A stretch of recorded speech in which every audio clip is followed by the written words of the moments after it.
नमस्कार, मैं हूं संजय कुमार सिंह और आप देख रहे हैं न्यूज इंडिया 25। अभी हम मौजूद है कोढ़ा में और एक खबर आज से कुछ दिन मैंने पहले दिखाया था कि कन्हैया कुमार का कोढ़ा में आगमन, और उसका आगमन का मुख्य उद्देश्य था पलायन रोको रोजगार दो, जो कि खास तौर पर बिहार के युवा आज लगातार पलायन कर रहे हैं। सरकार तो बड़े बड़े वादे करती है, लेकिन क्या आज तक पलायन रुका? क्या रोजगार मिला?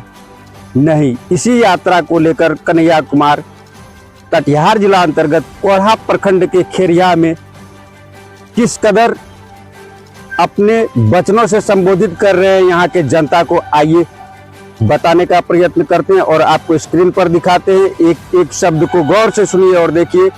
युवा नेता, जो कांग्रेस के युवा नेता है कन्हैया कुमार, क्या कुछ कह रहे हैं। नीतीश जी कहते थे नीतीश सबके हैं, झूठ बोलते हैं। आप सबके नहीं हैं, आप शाह के हैं, आप तानाशाह के हैं। और आपकी हकीकत आज सामने आ गई है। आपकी हकीकत सामने आ गई है कि एक सरकार जो नोटिस निकालती है कि मुसलमान इस देश में अपनी छत पर नमाज नहीं पढ़ सकता है। ध्यान दीजिएगा जरा इस बात को। मुसलमान जो अपनी छत पर नमाज नहीं पढ़ सकता है, ये कहते हैं वक्फ का कानून लेकर के हम मुसलमानों की गरीबी दूर करना चाहते हैं। चालाकी रे, चालाकी। हम चालाकी समझ रहे हैं आपकी। आप इस देश के लोगों को लड़ा करके, मंदिर जाने वाले और मस्जिद जाने वाले लोगों को लड़ा करके, टीका लगाने वाले और टोपी लगाने वाले लोगों को लड़ा करके, वक्फ बिल के नाम पे समाज में नफरत फैला करके आप वक्त की जमीन को लेकर के अंबानी और अदानी को देना चाहते हैं। हम आपकी साजिश को समझ रहे हैं। इसीलिए हम कहते हैं अगर सरकार कोई न्यायपूर्ण फैसला लेगी तो हम जिम्मेदार विपक्ष की तरह उसका साथ देंगे। लेकिन सरकार अगर सत्ता के अहंकार में लोगों के उनके बुनियादी हकूक को छीनेगी, संविधान पर हमला करेगी, तो सरकार को उंगली दिखा करके कहते हैं ये सरकार, हमारा इतिहास माफी मांगने का इतिहास नहीं है, जेल जाने का इतिहास है। तो याद रखना, तुम्हारी जितनी भी जेल है, जितनी जगह हम देखने को तैयार हैं, लेकिन हम संविधान पर एक भी हमला बर्दाश्त नहीं करेंगे। बात करने के लिए आए हैं तो पहली बात मैं ये कहूं, मुझे आता नहीं ना मोहतरम को मोहतरम कहना, किसी को ज्यादा किसी को कम कहना।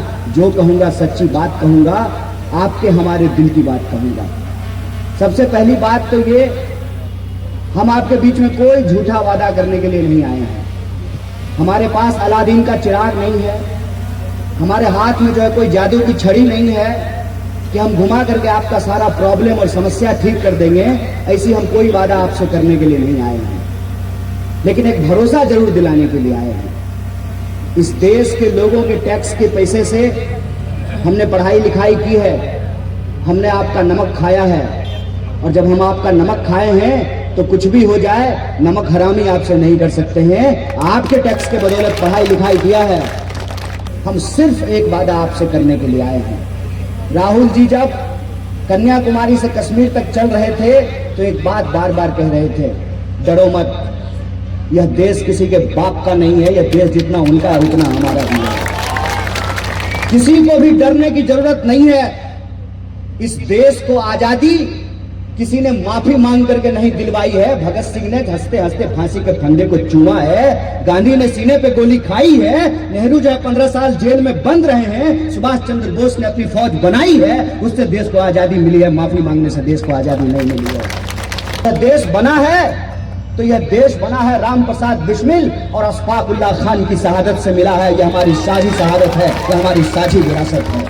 अगर आप प्रभावित हैं, अगर आपको सरकार की नीतियों से कोई दिक्कत है, आपको लगता है कि आपका मालिक आपको मजदूरी नहीं देता है, किसान को लगता है कि उसको उसके फसल का दाम नहीं मिलता है, महिलाओं को लगता है कि उनको बराबर का आत्मसम्मान नहीं मिलता है, नौजवानों को लगता है कि उनको रोजगार नहीं मिलता है, विद्यार्थियों को लगता है कि उनको पढ़ाई नहीं मिलती है, तो आइए, कांग्रेस पार्टी आपकी पार्टी है।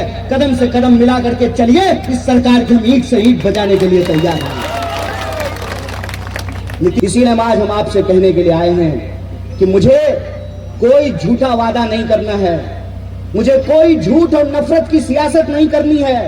मैं आपसे सिर्फ ये कहने के लिए आया हूं कि ये पलायन रोको नौकरी दो यात्रा किसी को एमएलए बनाने का यात्रा नहीं है, किसी को एमपी बनाने का यात्रा नहीं है, किसी को मुख्यमंत्री या प्रधानमंत्री बनाने का यात्रा नहीं है। ये इस बात का यात्रा है कि एमएलए का बच्चा एमएलए होना चाहता है, डीएम का बच्चा डीएम होना चाहता है, सीएम का बच्चा सीएम होना चाहता है, डॉक्टर का बच्चा डॉक्टर होना चाहता है। मैं पूछना चाहता हूं कि सीएम भी अनाज खाता है, पीएम भी मशरूम खाता है, जैसा का बाप भी रोटी खाता है, चावल खाता है, सब्जी खाता है, अदानी भी खाना खाता है, अंबानी भी खाना खाता है, तो उनके लिए अनाज पैदा करने वाले किसान का बच्चा किसान क्यों नहीं होना चाहता है? यह सवाल हम उनसे पूछना चाहते हैं। क्या यह देश 2-4 लोगों का देश है? या देश इस देश में रहने वाले 140 करोड़ लोगों का देश है? उसी तरह से अगर देश 140 करोड़ लोगों का देश है तो बिहार भी बिहार के अंदर रहने वाले 14 करोड़ लोगों का देश है।